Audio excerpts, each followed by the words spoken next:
훨씬 더 다이나믹하고 하나님의 역동적인 사랑이 표현되어 있는 하나님 사랑의 자기 선언이 바로 십계명의 요체라는 것을 좀 알 수 있게 됩니다. 뭐 우리야 뭐 영상을 확인 안 하니까 근데 혹시 뭐 못 나온 친구들이나 혹시 여러분 이거 보면은 네 하율이 또 입장했어요. 하율이 입장했고 대문수도 들어왔어요. 근데 여러분 이거 어떻게 이렇게 바꾸는 거야? 이거 어떻게 바꾸는 거냐? 지림이도 들어왔네. 어떻게 바꾸는 거야? 누가 하은이도 들어와 주세요. 하율이만 들어오면 하은이가 섭섭해합니다.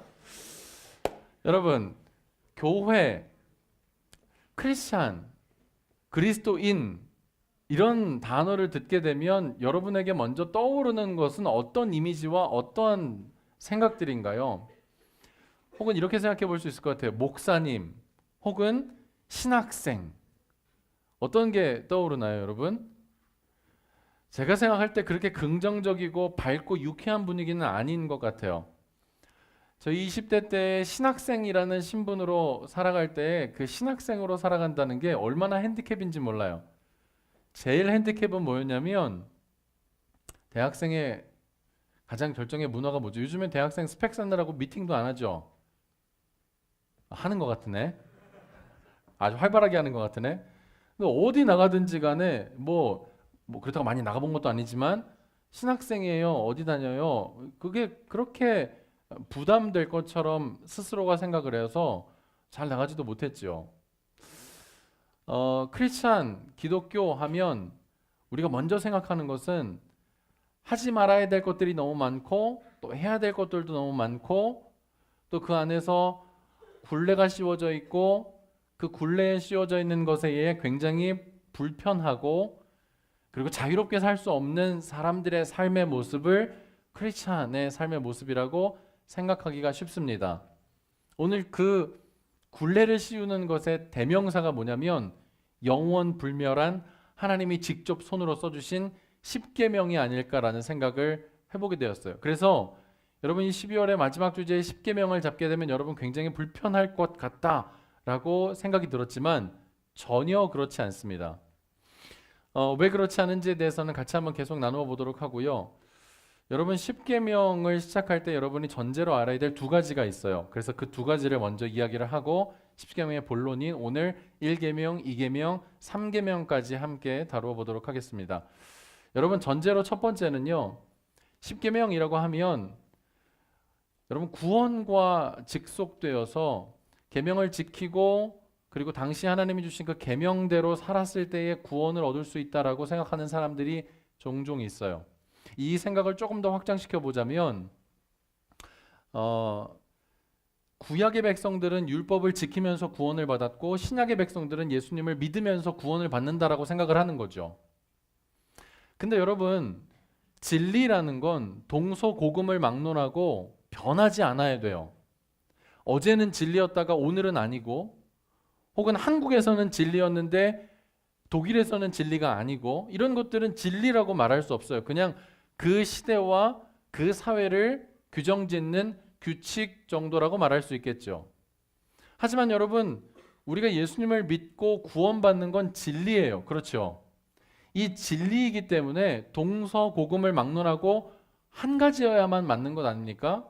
만약 구약 시대에는 율법을 지켜 구원을 받게 되고 신약 시대에는 예수님을 믿어서 구원을 받게 된다면 구약과 신약의 완전히 다른 구원의 방법으로 인해 이것은 진리가 될 수 없을 거예요.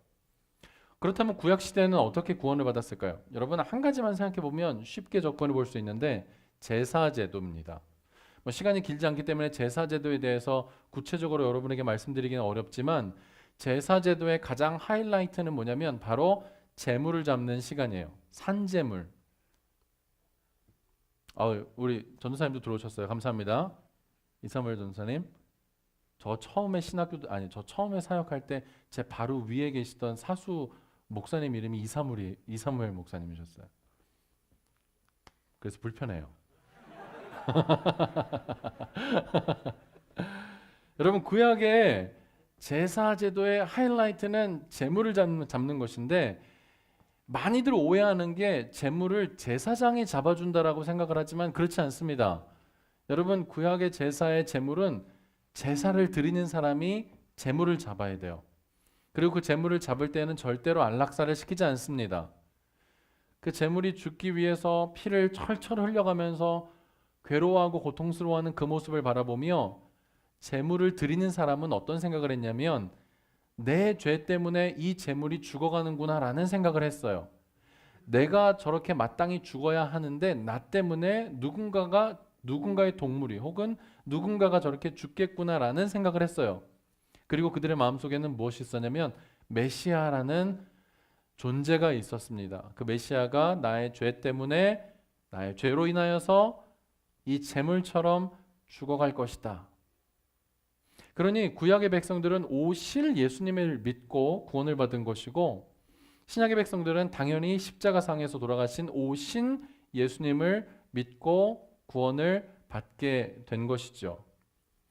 여러분, 십계명을 받은 이스라엘 백성이 십계명을 받기 전에 애굽이라는 땅 가운데 있었는데 그 애굽이라는 땅의 영적인 의미가 뭐냐면 바로 죽음, 암흑, 죄의 아래에 있다라는 그 이스라엘 백성의 상태가 애굽이라는 땅의 영적인 의미예요. 다른 말로 하면 출애굽했다라는 건 애굽에서 나왔다라는 건 이스라엘 백성이 구원받은 백성이 됐다라는 것이죠. 그래서 그 표징으로 뭐냐면 이스라엘 백성을 하나님이 어디로 인도하시면 홍해로 인도하십니다.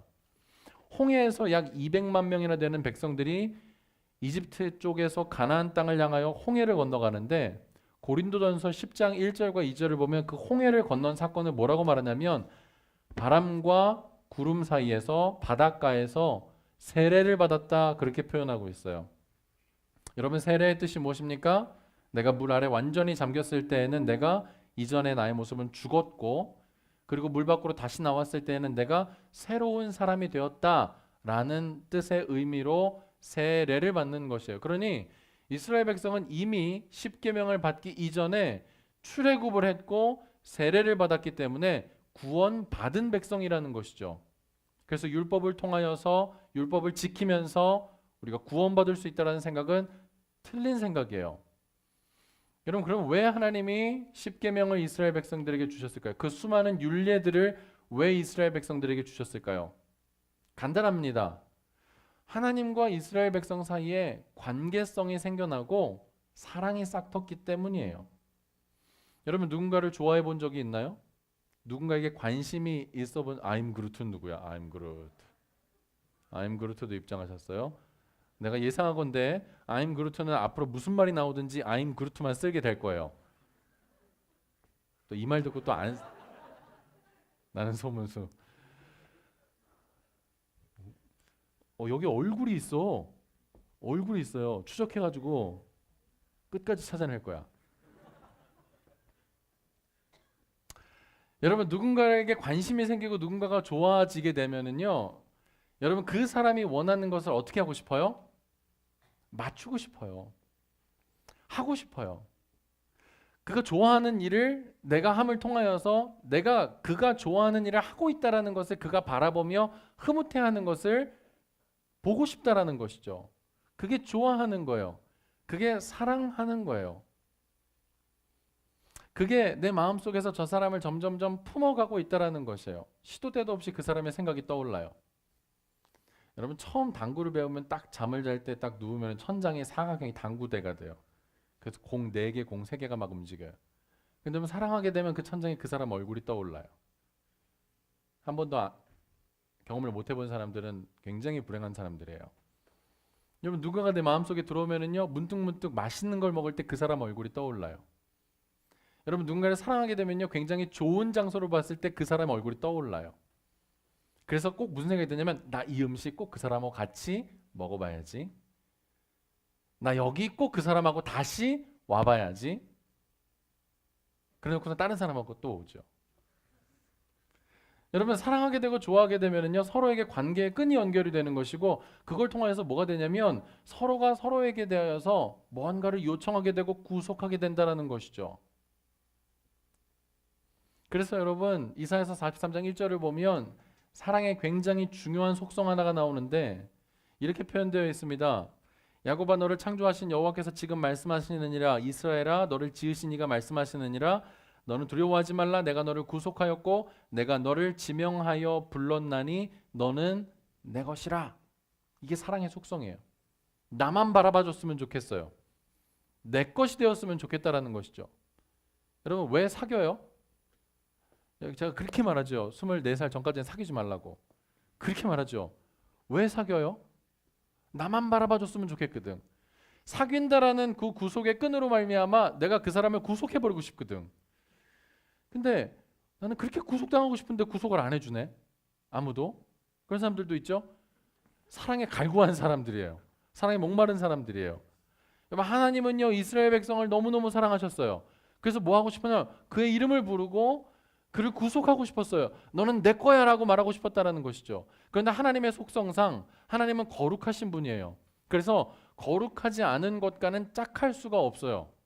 그래서 이스라엘 백성들에게 뭘 알려준 거냐면 거룩의 길을 걸어갈 수 있는 거룩의 속성이 담긴 하나님의 속성이 담긴 율법을 그들에게 허락하여 주신 것이죠. 왜? 그들이 그 율법을 지킴을 통하여서 거룩하여질 때 뭐가 이루어지는 거예요? 하나님과 더욱 깊이 연합할 수 있는 연합의 관계의 끈이 생겨날 수 있게 된다는 것이죠.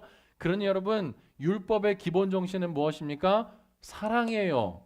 율법의 기본 정신은 무엇입니까? 서로가 서로에 대해서 구속하고 싶은 열정이에요. 열망의 마음이라는 것이죠. 그것의 집약체가 무엇입니까? 바로 십계명이라고 말할 수가 있다라는 것이에요.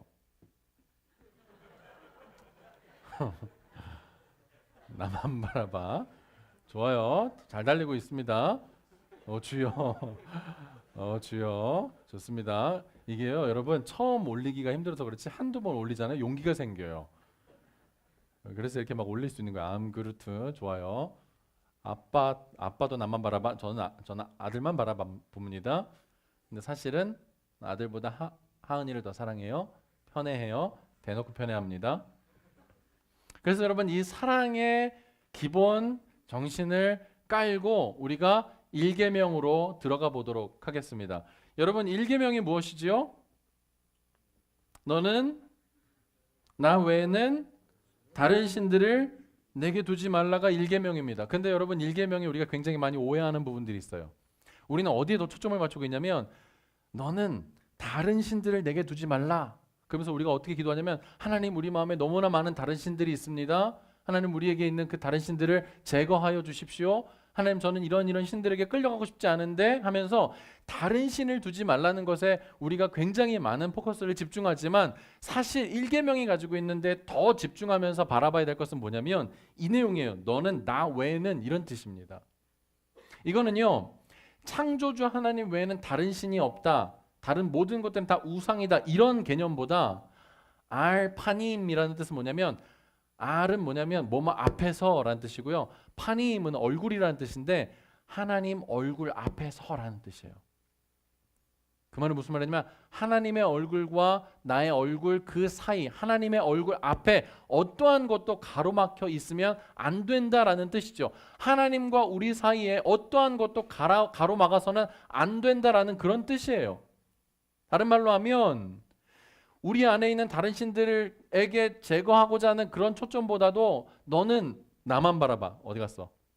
너는 나만 바라봐 라고 말하는 나와 너의 사이에 있는 그 얼굴 가운데에는 어떠한 것도 이물질이 끼지 않았으면 좋겠구나 라는 뜻이 바로 1계명의 내용입니다. 하나님의 정말 사랑의 집약체가 되는 표현이라고 고백할 수 있죠. 2계명은 무엇입니까? 너를 위하여 새긴 우상을 만들지 말고 또 위로 하늘에 있는 것이나 아래로 땅에 있는 것이나 땅 아래 물속에 있는 것의 어떤 형상도 만들지 말아라. 특별히 4절에서는 여러분이 어떤 단어에 집중해보냐면 너를 위하여 라는 단어들. 한국도 마찬가지지만 여러분 어디를 가든지 종교라는 것은 존재해요.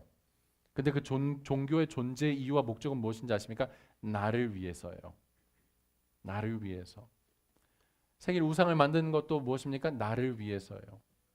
그런데 특별히 여러분 이스라엘 백성이 모세가 그 백성 가운데 떠나서 하나님 앞에 섰을 때에 여러분 이스라엘 백성이 그 산 아래에서 어떤 짓을 했죠? 모세가 보이지 않자 금송아지를 만들었어요. 여러분 그 금송아지가 어떤 신의 형상입니까? 이집트에서 보았던 하토르 여신의 모습이 멤피스의 그 송아지의 모습의 신이 바로 그들이 만들었던 신이었어요. 여러분, 왜 하나님이 이런 우상을 만들지 말면 나와 너 사이에 이 가로막혀 있는 아무것도 없어야 된다는 말을 할까요? 이때 당시에 출애굽해서 십계명이 가지고 있는 배경이 있는데, 이 배경은 이들이 광야에서 어떻게 살아야 되는지가 배경이 되는 것이 아니라 가나안 땅에 들어가고 난 이후에 그 땅 가운데 있는 문화와 거기에 있는 사람들을 기본적으로 전제하고 염두하고 하나님이 십계명을 주신 거라는 거죠. 가나안 땅은 어떤 땅이었습니까? 우상이 창궐하고 그 땅 가운데에는요, 하나님을 알지 못하는 수많은 민족들과 족속들이 거기 이미 살고 있었어요. 하나님 마음에 염려가 된 것이죠. 이 백성들이 가나안 땅으로 들어가야 되는데, 그 가나안 땅 가운데 들어가면 틀림없이 이 사람들이, 이 백성들이, 내 백성들이 뭐예요? 영향을 받게 될 것이라는 하나님의 염려가 있었던 것이죠. 당시에 가나안 땅에는 종교 열광주의가 있었습니다. 여러분들이 엘리야와 850명의 전투를 보면 그 잔재들을 여러분이 알 수 있는데, 종교 열광주의라는 것은요, 첫 번째, 나의 어떤 행동으로 인하여서 신을 감동시켜 나의 그 열정과 치성이 그 신을 움직인다라고 생각하는 것이었어요.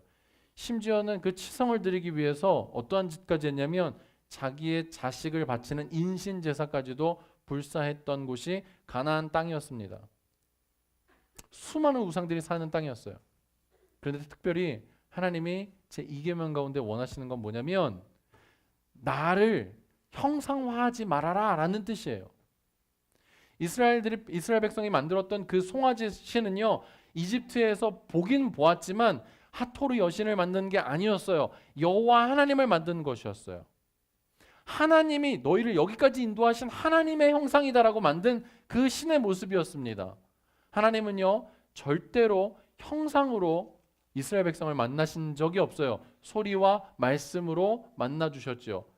모세가 하도 하나님의 영광을 보고 싶다고 말하니까 여러분, 하나님이 어떻게 하죠? 모세에게 뒷모습을 보여주셨어요. 그 뒷모습을 보여주신 이유가 뭘까요? 너는 나만 따라와라 라는 뜻이기도 하고, 또 하나는 죄인된 모습으로 하나님의 영광스러운 얼굴을 바라볼 때 다 사람이 죽었어요. 감당할 수가 없어요. 그 영광스러움을 감당할 수가 없기 때문에 죽음 가운데로 떨어질 수밖에 없었다라는 것이죠. 그래서 여러분, 이스라엘 백성들에게 하나님 제2계명 어떠한 것도 우상을 만들지 말아라 라고 말씀하신 그것 또한 어떤 뜻이에요? 내가 너와 진짜 인격적으로 나의 나됨과 너의 너됨이 함께 교제하기를 원한다라는 그러한 뜻입니다. 특별히 여러분, 모세가 하나님 앞에 십계명을 받으러 올라갈 때 두 돌판을 양쪽으로 짊어지고 올라갔습니다. 근데 여러분, 이렇게 생각하는 사람들이 있어요. 1계명부터 4계명까지는 하나님과 인간 사이의 관계의 계명이기 때문에 한쪽 돌판에 쓰여졌고, 5계명부터 10계명까지는 인간과 인간 사이의 계명이기 때문에 다른 한쪽 돌판에 쓰였다라고 생각을 하지만 아니에요. 이때 당시 고대 근동의 국가와 국가 간의 조약 체결을 볼 때는요, 동일한 문서 두 개를 만들어서 하나는 종주국에게, 하나는 봉신국에게 양쪽에 보관을 했어요. 그러니까 하나는 하나님 편에, 하나는 인간 편에 가지고 있기 위해 돌판 두 개를 모세가 가지고 올라갔던 것이에요. 1계명부터 10계명까지 동일하게 쓰여진 두 계명이 하나님 편과 인간 편에게 있는 것이 맞습니다. 10계명은요, 그 계명들을 통하여서 어떻게 하면 자기 백성을 향하신 하나님의 그 사랑을 표현할까라는 내용의 글입니다. 5절을 보면 이렇게 되어 있어요. 절하지도 말고 섬기지도 말고 하나님 여호와는 질투하는 하나님이라. 여러분, 질투라는 건 뭐가 전제로 있어야 생길 수 있는 감정이죠? 사랑이 전제로 있어야 생길 수 있는 감정이에요. 여러분, 얼마나 사랑하면 그 하나님이 어울리시지도 않는 질투라는 단어를 써가면서까지 그 이스라엘 백성을 찾고 또 찾고 계실까요? 만약에 여러분, 제 아내가 여러분 옆집에 있는 남자하고 팔짱을 끼고 걸어간다고 생각하면 제 마음에 어떤 생각이 들까요? 어우, 잘 어울리는데? 뭐 이런 생각을 할까요? 뭐야? 누구야? 무슨 짓이야? 분노가 일어나겠죠. 분노가 일어나는 이유가 뭘까요? 사랑이 전제되어 있기 때문이에요. 지나가는 옆집 아줌마가 다른 아저씨하고 팔짱 끼고 걸어갈 때 제 마음에 아무런 감정도 일어나지 않죠. 사랑이 없기 때문에 그래요. 근데 오늘 그 하나님이 그 백성을 향하여서 뭐라고 말하냐면 내가 질투하는 하나님이다라고 스스로를 설명하면서까지 내가 너희를 얼마나 사랑하는지를 아니? 라고 이야기를 하고 계신다라는 것이죠. 근데 참 이해가 되지 않는 부분이 있어요. 나를 미워하는 자의 죄를 갚되 아버지로부터 아들에게까지 3, 4대까지 이르게 하겠다라는 표현되어 있어요. 그래서 이 표현을 잘못 오해하면 가게에 흐르는 저주가 있구나 이렇게 생각하는 사람들이 있어요. 그 저주를 끊어야 되는구나. 근데 여러분 신명기의 말씀에 보면 하나님이 약속을 해주셨거든요. 뭐라고 돼 있냐면 아버지의 죄로 인하여서 내가 신명기 24장 16절 보면 아버지는 그 자식들로 말미암아 죽임을 당하지 않을 것이요 자식들은 그 아버지로 말미암아 죽임을 당하지 않을 것이니 각 사람은 자기 죄로 말미암아 죽임을 당할 것이니라. 자기가 자기의 죄 때문에만 죽게 되어 있다고 신명기의 율법은 말씀하고 있습니다. 그럼 뭘까요? 3, 4대까지 이르게 하겠다. 그 벌을 무슨 말일까요? 여러분 이 말씀은요. 당시에 살고 있던 사람들의 모습만 보아도 상식적으로 알 수 있는 말이었습니다. 여러분 이때는 수명이 굉장히 길었기 때문에 지금이야 끼케야 아버지와 아들 2대 정도만 살고 있지만 이때의 가족의 형태의 모습은 4대 적어도 5대까지도 같이 살아가는 삶의 모습이었어요. 그러니 아버지가 범죄하여 그 가정이 하나님 앞에 심판을 받게 되면 그 영향력과 여파가 3대, 4대, 많이는 5대까지도 영향을 받게 된다는 것이죠. 여러분 아버지가 교통사고가 나서 힘들게 되면 그 가정 전체가 다 영향을 받게 되는 것처럼 하나님 앞에 아버지 한 사람이 범죄하였을 때 그것으로 말미암아 3, 4대까지 영향력이 끼쳐지게 되었다라는 것이에요. 하지만 그와는 비교할 수 없을 정도로 나를 사랑하고 내 계명을 지키는 자에게는 1000대까지 은혜를 베푸느니라. 여기서 말하는 1000대는 무엇일까요? 여러분 1대, 2대, 3대, 4대 셈을 하면서 1000대까지는 오케이 이런 뜻일까요? 아니죠. 끝없는 사랑을 말하는 거야. 내가 너와 함께 관계를 맺으며 그 사랑 안에 들어와 있는 그 사람들을 향하여서는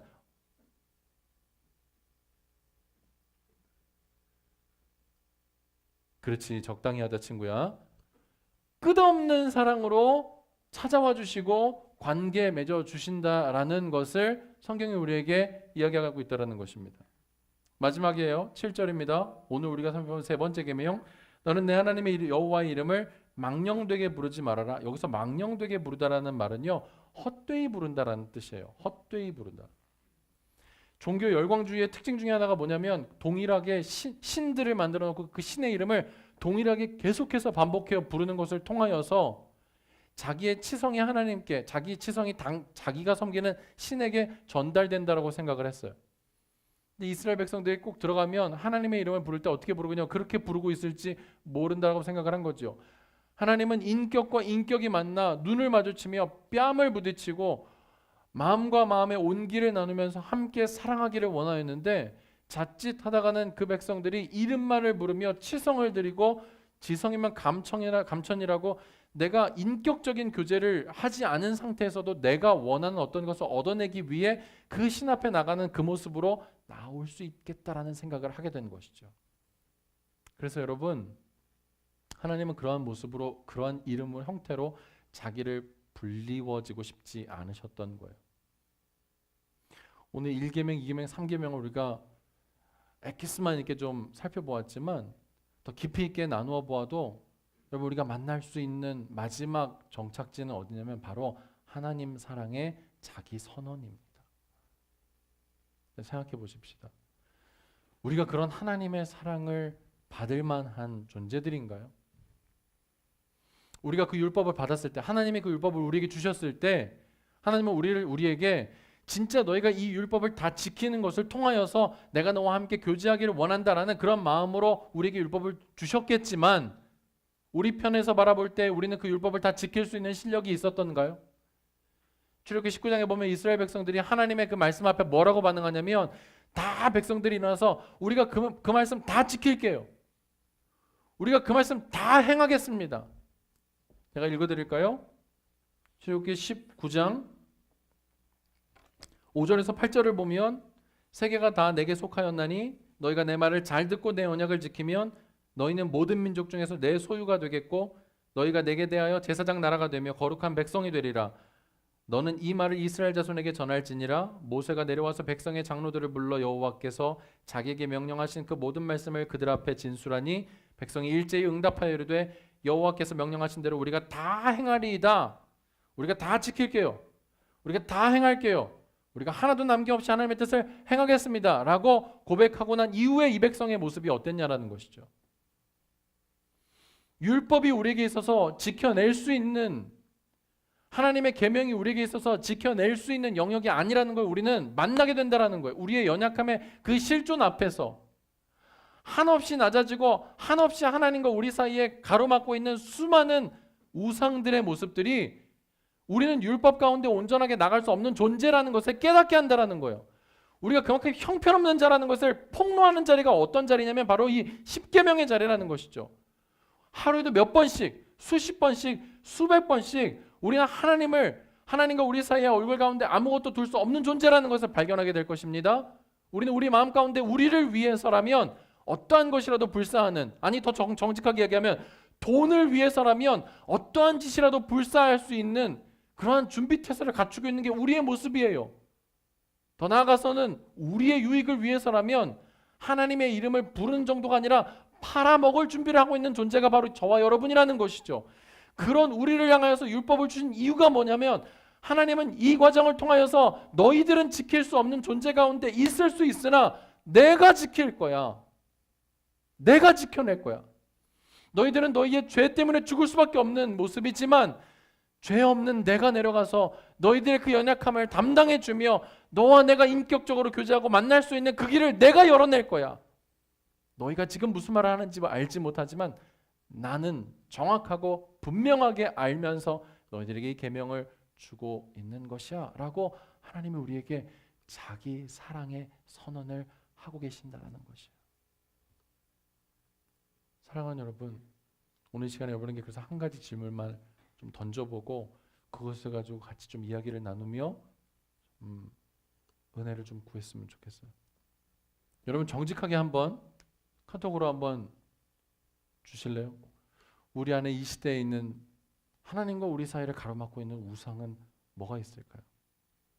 한번 보내주세요. 하나님과 우리 사이에, 하나님의 얼굴과 우리 사이를 가로막고 있는 우상이 뭐가 있을까요? 우리는 나를 위해서 어떤 우상을 열심히 만들고 있을까요? 안정. 끊임없이 우리는 안정을 위해서. 그렇죠? 안정되지 못하는 미래 때문에 우리는 불안해하고 두려워하고 이것을 추구하기 위해서 나갑니다. 시간, 인기, 맞아요. 인정, 평가, 성공, 돈, 관계, 명예. 여러분 이 수많은 것들이 우리와 하나님 사이를 지금 가로막고 있어요. 지위, 맞습니다. 여러분 지위, 힘이죠. 힘. 나 자신.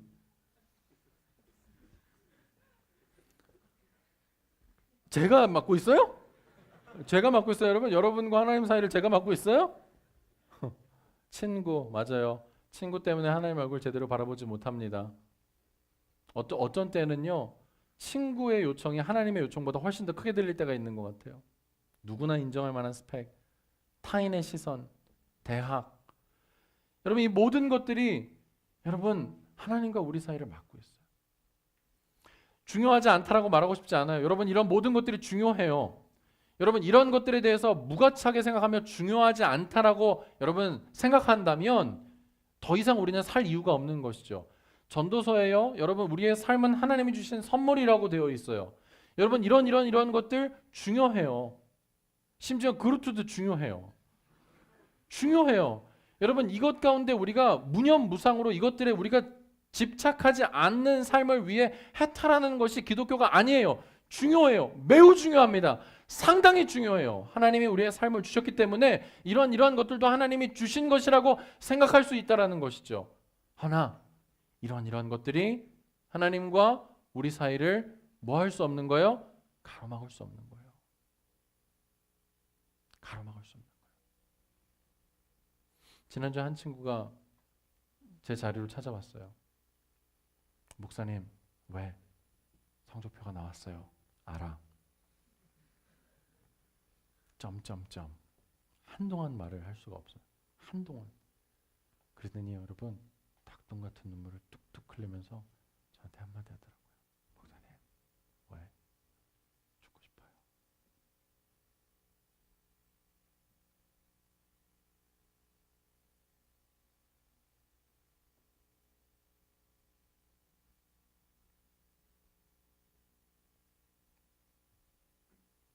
사실 목사님,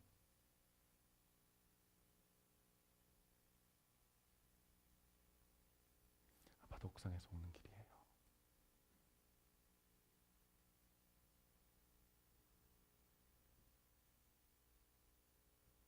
그리고 눈물을 툭툭 흘리더라고요.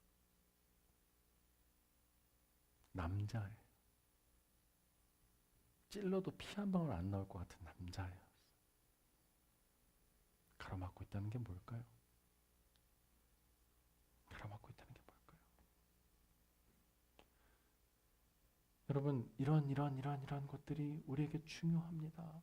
있으면 좋죠. 편안해요. 편안할 수 있어요. 여러분, 동일하게 주어진 24시간 주를 위해 죽도록 충성하며 최선을 다해 삶을 살아갈 때 이러한 것들은 함께 얻을 수 있어요.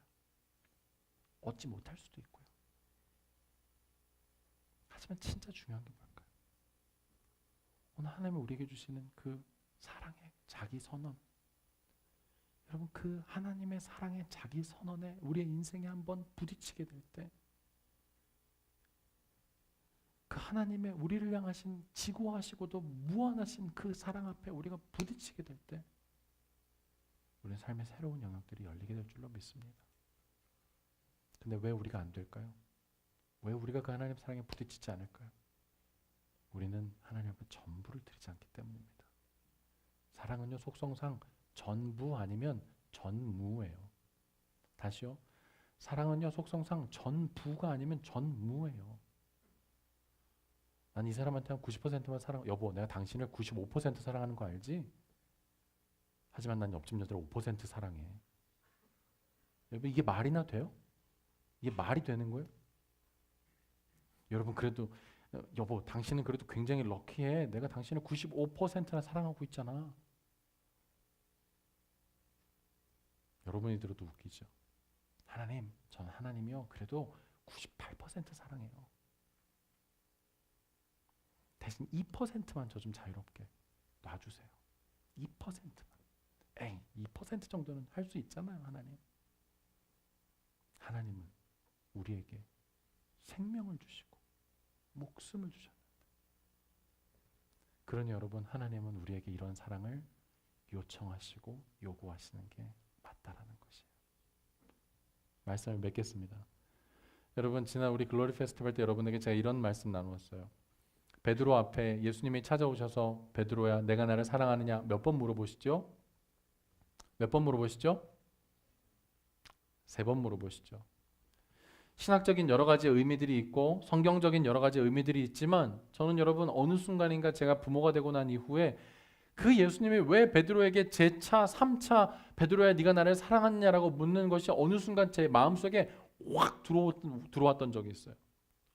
제가 딸아이를 보면서 늘 묻는 게 그거였거든요. 하은아, 하율아, 아빠 사랑해? 하은아, 아빠 사랑해? 하율아, 아빠 사랑해? 아빠 사랑해? 여러분, 제가 왜 물을까요?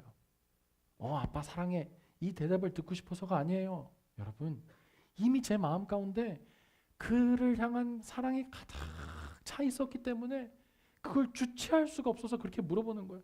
여러분, 베드로가 예수님을 부인하고 배신하고 계집아의 앞에 그를 저주하였습니다. 그가 예수 그리스도가 죽어갈 때에 어떤 것도 하지 않았어요. 인간적인 개념으로 보자면 베드로는 예수님에게 완전히 등을 돌린 배신자인데, 예수님이 오늘 그 배신자를 향해서 뭐라고 있는 거예요? 사랑하냐고 묻고 있는 거예요. 왜 그렇게 묻고 계실까요? 정말 베드로가 예수님을 사랑하는지 궁금해서 대답을 듣기 위해 묻고 계신 걸까요? 아니라는 거죠. 이미 예수님의 마음 가운데는 베드로를 향한 열정적인 불타는 너는 내 거야 라는 사랑이 전제되어 있었기 때문에 오늘 베드로에게 구걸하듯이 물어보고 있는 거예요. 베드로야, 네가 나를 사랑하느냐? 네가 나를 사랑하느냐? 네가 나를 사랑하느냐? 대답이 중요한 게 아니에요. 이미 예수님 마음 가운데 베드로를 향한 그 충천한 사랑의 마음이 있었다라는 것, 그것이 전제되어 있었다라는 것, 그게 중요하다라는 것이죠. 여러분, 십계명은 우리가 지켜야 될 율법이 아니에요. 규율이 아니었어요. 무엇이었을까요? 하나님의 사랑 고백이었습니다. 하나님의 사랑의 자기 선언이었다라는 것. 여러분 함께 기억하고 하나님 앞에 우리가 어떠한 영적인 온 매무새를 다듬어야 하는지 다시 한번 점검할 수 있는 우리의 삶에 될 수 있게 되기를 주님의 이름으로 축원드립니다. 아멘.